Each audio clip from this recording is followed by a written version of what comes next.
Предлог законот за судски совет веќе е во владина процедура, откако истиот доби мислење од Венецијанската комисија. Од Министерството за правда информираа дека комисијата го препознала транспарентниот процес при изработка на предлог законот преку јавни расправи. Тоа е потврда дека одиме во вистински правец и дека нашите реформи се усогласени со европските стандарди. Овој принцип директно придонесува за зајакнување на довербата во законодавниот процес и во правосудството во целина. Ова е клучен чекор за зајакнување на независноста и транспарентноста во судството.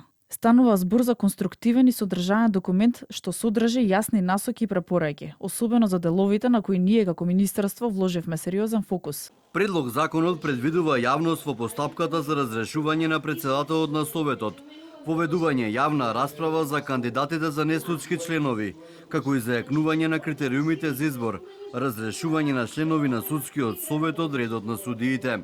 Со измените дополнително се предвидува прецизирање на критериумите за избор на истакнат правник, како и унапредување на целокупната правна рамка, согласно препораките на Европската унија.